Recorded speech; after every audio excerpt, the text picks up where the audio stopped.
Good afternoon, everyone. It looks like it's 1 past the hour right now. We're just going to give it another minute for everyone to log on if they're currently doing so. This session is being recorded, so if anyone is unable to make it, we will have this recording available for everybody. So welcome. My name is Allison Thurber. I am a nurse in the Center for Acute Infectious Disease at Department of Health, and I also work with Project Firstline Rhode Island to deliver infection prevention and control trainings across Rhode Island to healthcare staff, and now we've extended to vet staff, veterinary professionals, and animal control officers. So today we're talking about highly pathogenic avian influenza, HPAI. And right now it's pretty timely, and it's really important to learn how to protect ourselves as people who are caring for sick animals, healthy animals, all of that sort. So let's get started. I just introduced myself, and again, we'll be speaking about HPAI and ways to protect ourselves as professionals who handle and care for animals. I do have joining me today Dr. Suzanne Bornschein and Dr. Scott Marshall, who many of you are likely very familiar with. So they'll be here for the webinar and afterwards for a live Q&A if there are any questions about any of today's materials. So I do want to invite Dr. Marshall and Dr. Bornschein to turn on their cameras and introduce themselves if they are here right now and have a moment. Don't think I'm seeing Dr. Bornschein, so at the risk of stepping on her toes, I think I'll go first. Well, thanks, Allie, for doing this. I want to thank partners at the Department of Health for doing this, providing this very valuable information. I want to thank my colleagues, veterinarians and animal control officers that I work very closely with for attending today. I think you're going to find this presentation pretty interesting. Thank you. All right, and let me just do a quick check for Dr. Bornschein. I think she was having trouble logging on, but hopefully she'll be able to get on before the Q&A later today. So Dr. Bornschein is the state epidemiologist and medical director of the Center for Acute Infectious Disease at RIDOH.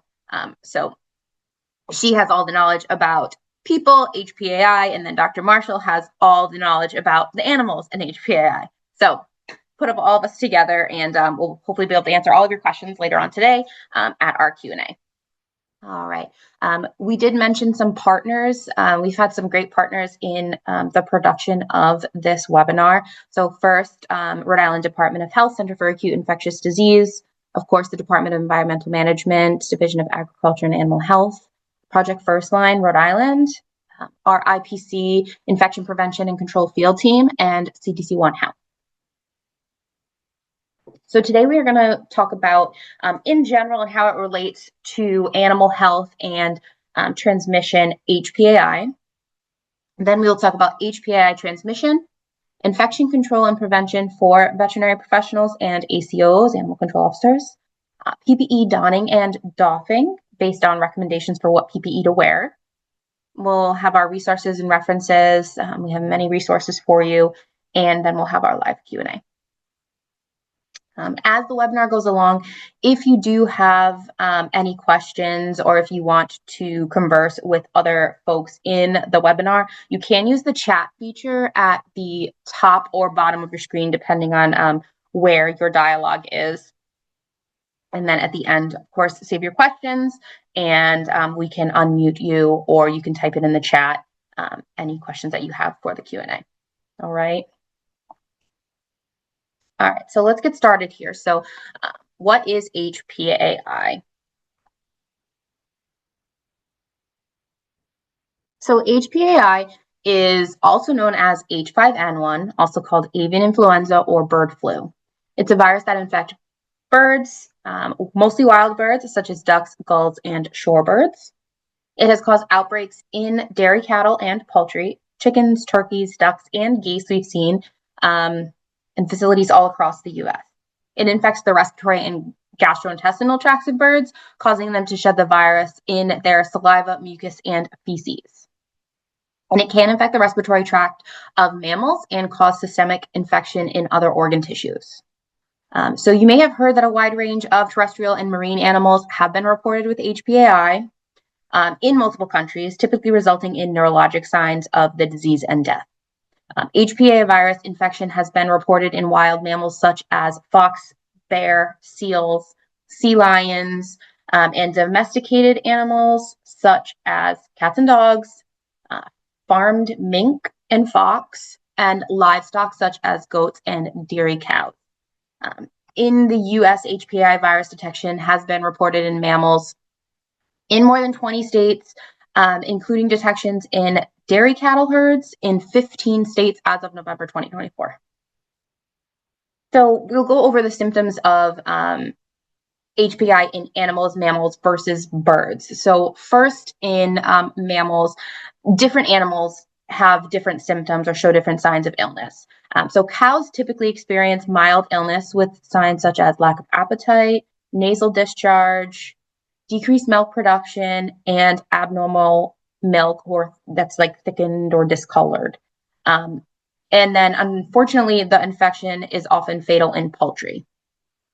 So HPAI symptoms in birds, you can have sudden death without past symptoms of illness, lack of energy and appetite, a drop in egg production or soft-shelled misshapen eggs, swelling of the eyelids, comb, wattles, and shanks, purple discoloration of the wattles, combs, and legs, gasping for air, difficulty breathing, nasal discharge, coughing, sneezing, twisting of the head and neck, also known as torticollis, stumbling or falling down. So a lot of this like neurologic change and diarrhea. So unfortunately, when birds do test positive for HPAI, there is no treatment, and DEM does have to go out and depopulate the flock and also test nearby flocks to ensure that there hasn't been any spread to those flocks. So let's talk a little bit about transmission. So human infections with HPAI virus are rare. We have seen them though. And people who have higher risk are people who are working with sick animals. So of course that puts you right at the top as veterinary staff and animal control officers. There are no reported cases of human to human transmission yet, because right now the bird flu strain circulating has not adapted to spread efficiently among people. However, as we've seen with many other illnesses, viruses, that can change. So we want to be really cautious. We don't want to give it the chance to change. So viruses can spread from animals to people in several ways. So one way is if a liquid containing live virus splashes into your eyes, nose, or mouth. If you eat, drink, or inhale droplets contaminated with that live virus. If you handle sick or dead animals infected with that live virus, or handling diaper pads, towels, animal supplies, or cages that housed the animal. So again, we're looking at saliva, mucus, and feces of these animals. So anything that puts you in contact with, again, the saliva, mucus, or feces could possibly transmit the virus to you. So if you or your staff are exposed to HPAI, so you think you've had this exposure to the saliva, mucus, or feces, it really depends. The risk depends on PPE worn. So what you were wearing at the time that you were exposed, the time that you spent with the infected animal, and then the nature of the exposure, so what you were doing at the time. We do ask that you monitor for symptoms for 10 days after exposure if you were exposed to an animal with HPAI. Monitor for symptoms, flu-like symptoms, and we'll go over those symptoms in the next slide. If you do become symptomatic with those symptoms, we ask that you would isolate, call your local health department, and seek testing, and they may start you on antibiotic treatment if indicated. So symptoms in humans to look out for if you know that you've been exposed to HPAI or if you suspect you've been exposed to HPAI. So again, flu-like symptoms. They're usually pretty mild, such as upper respiratory symptoms, conjunctivitis, which conjunctivitis is like the swelling and redness of your eyes, to severe illness such as pneumonia or multi-organ failure, and of course that can result in death. So symptoms include, but are not limited to, again, red, crusty, goopy eyes, conjunctivitis, cough with or without sore throat, runny or stuffy nose, muscle or body aches, headaches, fatigue, difficulty breathing, or fever and chills. So if you look at this list of symptoms, they're very common symptoms that could be symptoms of many different illnesses. However, if you know that you have an exposure to HPAI and you're followed up, or you're counting those 10 days and that you're in that incubation period, if you do get those symptoms, treat it more seriously. Make sure that you get tested and give the Department of Health a call. All right. So infection control and prevention. So how can we prevent the infection or the illness from transmitting to ourselves and other animals in these settings that we work in? So first, everyone should familiarize themselves with the Occupational Safety and Health Administration, OSHA, requirements that apply to you in your setting. But there are 4 really important things that we can do to help protect ourselves and others. And that is early symptom recognition and diagnosis, hand hygiene, transmission-based precautions and PPE, and cleaning and disinfection. So following those 4 things, we should have a good handle on HPAI transmission. So we will start with symptom recognition and diagnosis. So firstly, we want to make sure that we're efficiently triaging an animal. So if someone gives you a call in advance, say for instance, they've had other animals pass away at their farm, and now they're possibly expecting that there is another animal that they're bringing in to get tested. Make sure that you're not putting that animal in the waiting room, exposing other animals and humans. Maybe you can bring it in the back door, or just if there's no option there, make sure you triage it really quickly so that it's not sitting in a waiting room. Minimize interactions with that suspected animal between other animals and yourself and that suspected animal. Make sure that you know the symptoms. So know the symptoms, be on the lookout for symptoms. And if someone calls and reports those symptoms, or if something seems suspicious, know that you should be taking proper precautions.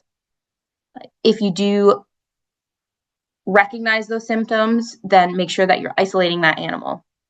Report suspected cases to DEM. And if we are suspecting that there is a case, we should be doing timely diagnostic testing. So hand hygiene.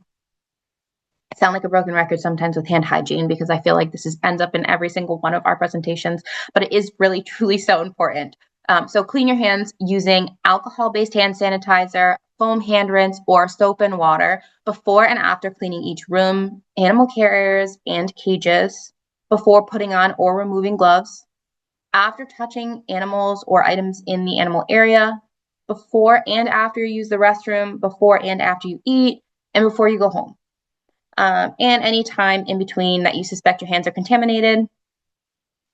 Hand hygiene really will be your best defense, so that you're not bringing anything that you have on your hands to your face, to those mucous membranes, possibly transmitting the virus. If you are an animal control officer, we do recommend that you bring alcohol-based hand sanitizer in the field, and then you can, keep that in your vehicle and use it anytime that you need. It can be a little bit tricky to find soap and water out there sometimes. All right. So next, transmission-based precautions and PPE. So I do understand that veterinary professionals have a different way than healthcare staff for humans of classifying their transmission-based precautions.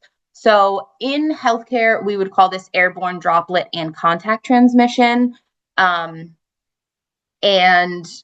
it's my understanding that in the veterinary world, we would call it like a level C. So either way you refer to it, this is how the virus is transmitted.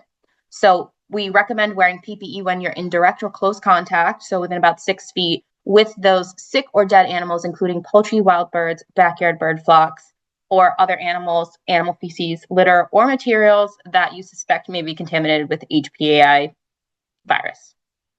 The virus can transmit when inhaled or gets into a person's eyes, nose, or mouth. So based upon that, we have made recommendations for what personal protective equipment we would recommend for veterinary professionals and for ACOs, based upon your duties within the workplace and the level of protection we think would be suitable. So Here we have transmission-based precautions and PPE for veterinary staff handling animals suspected to have HPAI. So full PPE should include safety goggles, disposable gloves, boots or boot covers, so boots that would be designated to working with animals with HPAI, or boot covers. A NIOSH-approved particulate respirator, such as an N95 filtering facepiece respirator. Ideally, we do like them to be fit tested. In the healthcare world, they're fit tested, but you can also do personal fit checks if you are not fit checked formally. Disposable fluid-resistant coveralls or a gown, and a disposable head cover or hair cover. So that covers all your mucous membranes. It covers your shoes. It covers the top of your head so that you are not getting any sort of saliva or mucus or feces on any part of your body, then touching that, then transmitting it to yourself. So for ACOs, when you're handling dead or wild birds and animals suspected to have H5N1 in the field, it is recommended that you wear disposable gloves, an N95 mask, eye protection like goggles or a face shield, or both for extra protection if that's what you feel like is most comfortable for you, and then outer work gloves if needed. And this is when you're handling or transporting carcasses and disposing of any containers or bags with anything soiled with those animals suspected to have H5N1. So to further continue this, ACOs will likely at times be discarding of these animals. So if you are bagging up animals, make sure that you double bag the carcass and you tie that bag tightly. And then you're using an EPA registered antimicrobial product effective against avian influenza, or a spray bottle with 70% ethanol. And then you spray the outside of that bag with disinfectant solution. When you do dispose of the carcass, make sure that you're disposing it per your municipality's guidance. And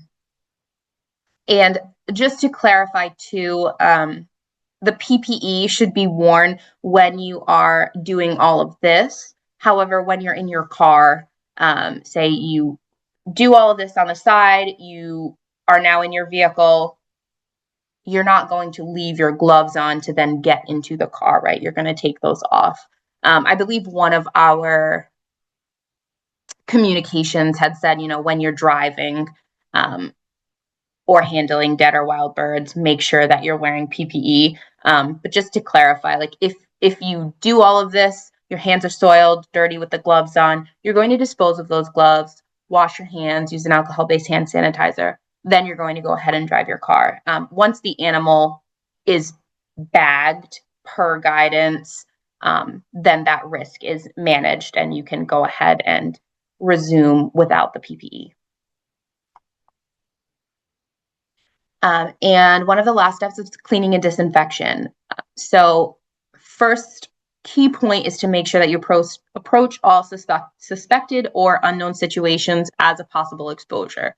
So if you do suspect that there may be H5N1 or a sick animal, a sick bird that could possibly be infected, make sure that you're approaching it with caution and that you're cleaning and disinfecting appropriately. Educate and train all staff who take part in environmental cleaning and disinfection. Use appropriate PPE when you're cleaning and disinfecting. Do not touch your face or mucous membranes while cleaning or disinfecting. Use a product that's effective against HPAI and follow the label for safe and effective use. So if you are unaware, EPA does have a list that is specific to avian influenza. It's called List M. It is linked here. However, we will put it in the references as well. So if you need a specific agent that kills HPAI, you can look to this list and reference it to make sure that you're cleaning effectively. And then immediately dispose of waste and medical supplies in appropriate containers.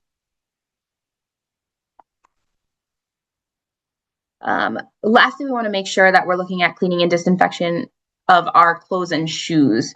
So specific to like ACOs, if you're in the field, you're not really donning boot covers.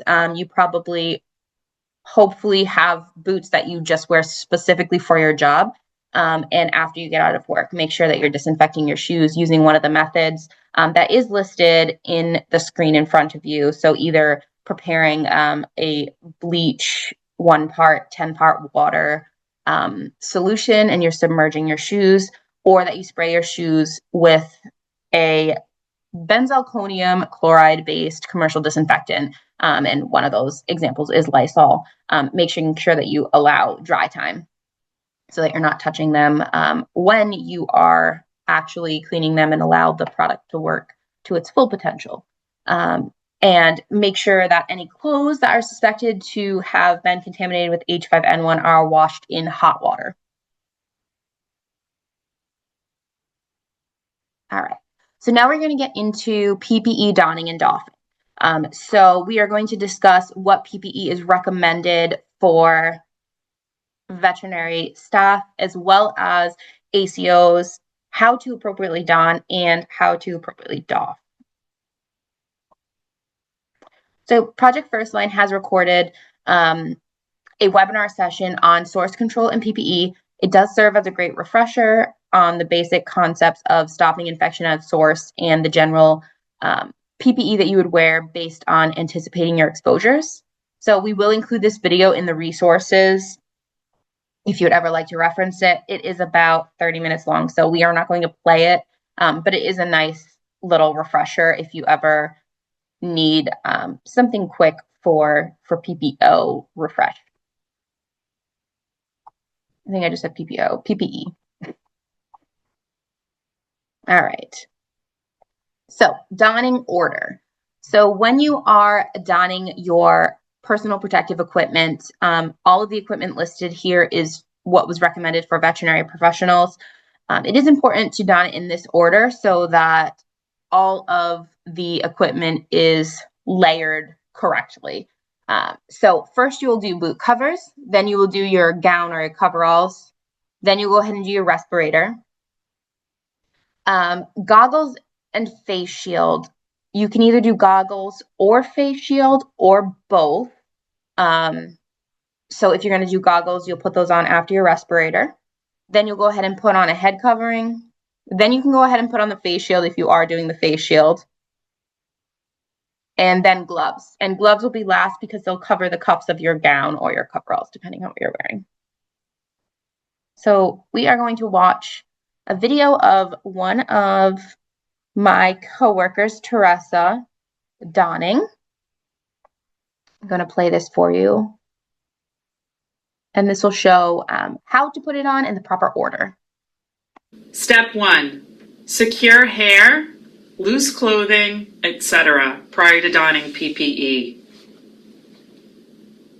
Step 2. Perform hand hygiene with alcohol-based hand sanitizer or soap and water.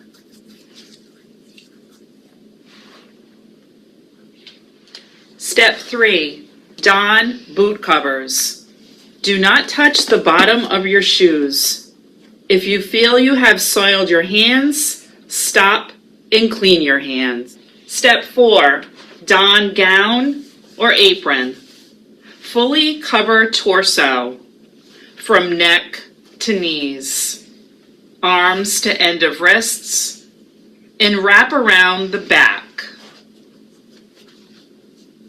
Fasten in back of neck and waist.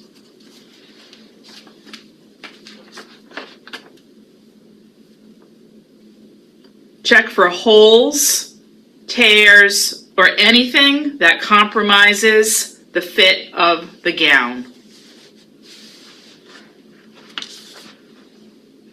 Step 5. Don respirator. Secure elastic bands at middle of head and neck.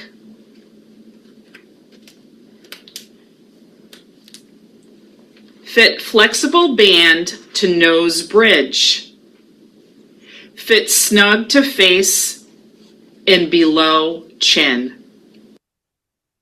I am going to pause here for 1 minute. We did have a little video blip. So this next step, after you put on your respirator, you will don your goggles. So that'll be step 6. You will don your goggles, and then you will go into the head covering.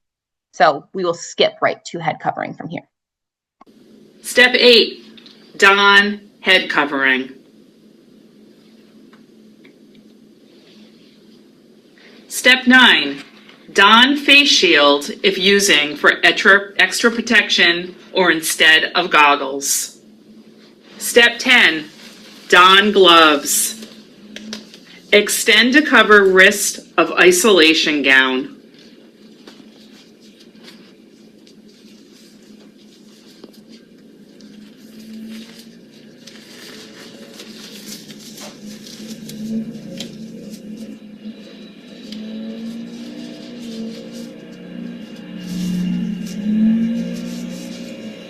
You have now completed proper donning of PPE.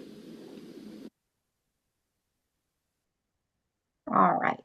And then this next video on the next slide is going to go over how to don Step the recommended. 1, secure. There we go. How to don the recommended PPE for ACOs. Get that started. Step 1, secure hair, loose clothing, etc. prior to donning PPE.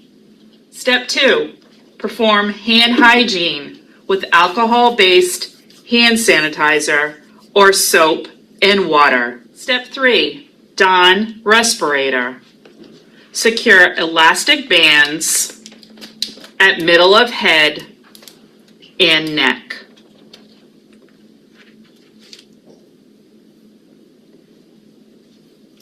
Fit flexible band to nose bridge. Fit snug to face and below chin. Step 4, user fit check if respirator is being used. Place hands around the seal of your respirator from nose to chin. Take a deep breath in and feel for any air coming into the respirator. Next, breathe out a few times and feel for any air coming out of the respirator. Respirator should move with breaths, but not leak air. Step 5, don goggles. Place over face and eyes and adjust to fit. Prescription eyeglasses are not a substitute for goggles. They must be safety goggles if not using a shield. Safety goggles are shaped to protect from splashes and sprays from above and on the sides with more wrap than eyeglasses would have. Step 6, don face shield if using for extra protection or instead of goggles. Step 7, don gloves. You have now completed proper donning of PPE. Step 1. All right. So it is important to note that when you are donning your PPE, if you are wearing outer gloves to protect against like scratches and tears in handling animals, you put those on after you put on your disposable gloves. So you put those on top afterwards. And again, as it's mentioned in the video, make sure that you are not using prescription eyeglasses or sunglasses as PPE. Goggles and or face shields have a wrap that eyeglasses do not have that protect against those splashes and sprays. So again, it is not recommended to wear glasses instead of goggles or face shield. All right, so now we're going to get into doffing. So donning we put in the proper order to make sure that everything is covered and everything is layered so that when we take it off, we can take it off in the proper way so that we don't infect ourselves with this virus. So when you are doffing, there are two different orders that are referred to. We did do the order on the, I believe, right side of your screen that you're looking at. So we're using a reusable gown method. However, you may hear of a terrible tear-away method. Sorry, jumbling my words today. And a tear-away method is used with a disposable gown. So that just means that when someone is taking off their gown and gloves, they're pulling at the chest, and then they're bundling up their gloves and gown together. So that is an option if a facility does use disposable gowns. However, again, we are going over the reusable gown method where you would take it off separate than you would your gloves.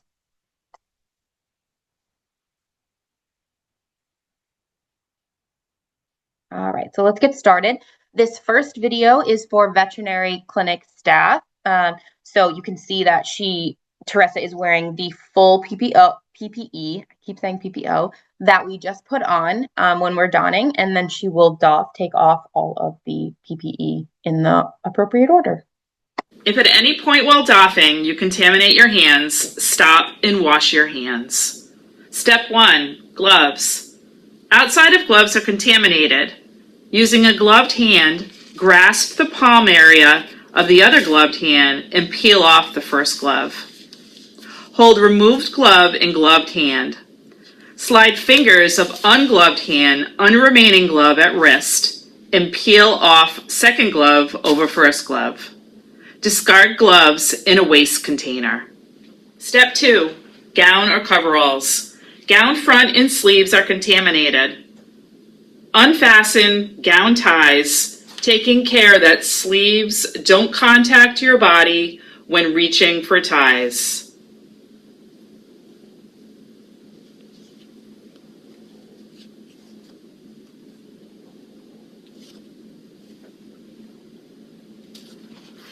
Pull gown away from neck and shoulders, touching inside of the gown only.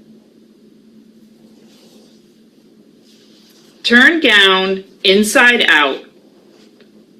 Fold or roll into a bundle and discard in a waste container.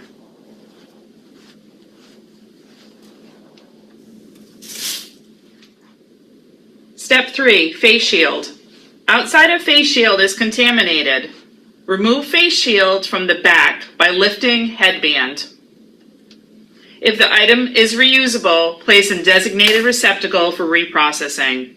Otherwise, discard in a waste container. Step 4, head covering. Touch inside only. Top may be contaminated. Discard. Step 5, goggles. Outside of goggles are contaminated. Remove goggles from the back by lifting earpieces. If the item is reusable, place in designated receptacle for reprocessing. Otherwise, discard in a waste container. Step 6, respirator. Front of respirator is contaminated. Do not touch. If your hands get contaminated during respirator removal, immediately wash your hands or use an alcohol-based hand sanitizer. Grasp bottom elastic of the respirator, then the one at the top, and remove without touching the front.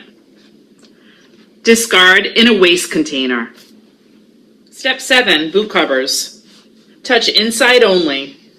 The outside, especially top and bottoms, may be contaminated. Discard.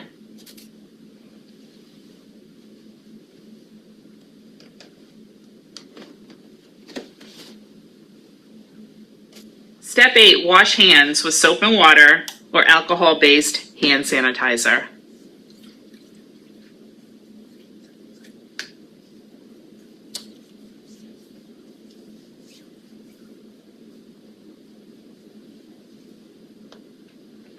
You have now completed proper doffing of PPE. All right, so that was for veterinary staff, full PPE, and then this is for ACOs. So we'll go over doffing for ACOs now. If at any point while doffing you contaminate your hands, stop and wash hands. Step 1. Gloves. Outside of gloves are contaminated. Using a gloved hand, grasp the palm area of the other gloved hand and peel off first glove. Hold removed glove in gloved hand. Slide fingers of ungloved hand under remaining glove at wrist and peel off second glove over the first glove. Discard gloves in a waste container. Step 2. Face shield. Outside of face shield is contaminated. Remove face shield from the back by lifting headband. If the item is reusable, place in designated receptacle for reprocessing. Otherwise, discard in a waste container. Step 3. Goggles. Outside of goggles are contaminated. Remove goggles from the back by lifting earpieces. If the item is reusable, place in a designated receptacle for reprocessing. Otherwise, discard in a waste container. 4. Respirator. Front of respirator is contaminated. Do not touch. If your hands get contaminated during respirator removal, immediately wash your hands or use an alcohol-based hand sanitizer. Grasp bottom elastic of the respirator, then the one at the top, and remove without touching the front. Discard in a waste container. 5. Wash hands with soap and water or alcohol-based hand sanitizer.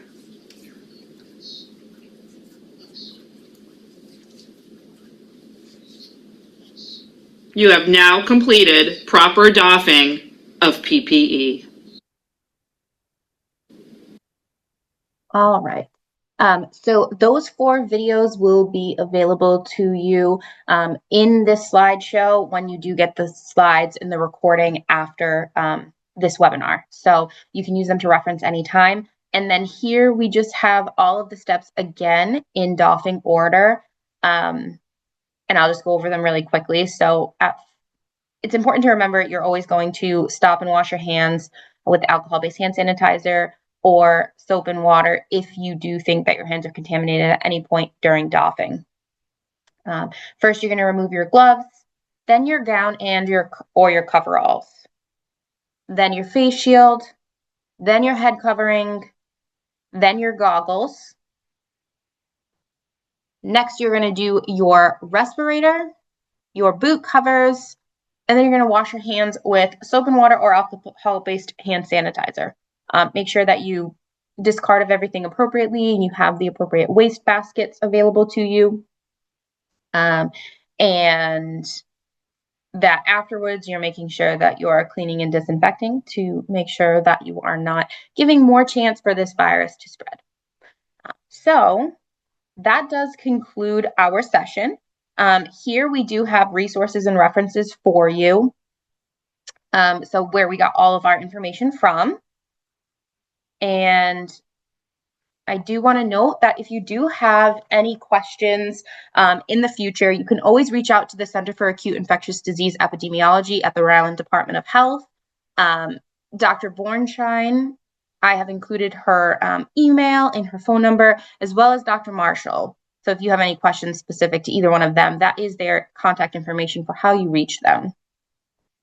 And I will invite Dr. Marshall and Dr. Bornshine to come on.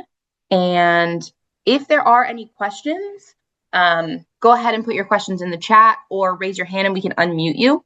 There is a quick end of session feedback just to see if you feel as though this session was helpful to you. So go ahead and fill that out. It's really quick. It's 3 questions, and then we will go over our Q&A. Great job, Allie. Thank you. Yes, thank you, Allie. Really, and great. I love the PPA doffing. You guys could put it on YouTube because I think there's not a lot of that. Really, those are good videos. Tressa did a really great job, and Holly. All right, so I do see some questions in our Q&A. So one question is from Susan Littlefield. It says, is avian influenza expected to become endemic in the rest non-water bird of the bird population? So I guess I'll take that one. Hi, Doc. Nice hearing from you. That is a great question on a national level, Susan, because, we can still consider it still to be a foreign animal disease, with all the regulatory components that go along with that. So, we've been dealing with it since 2022. We keep on having these waves of recurrence.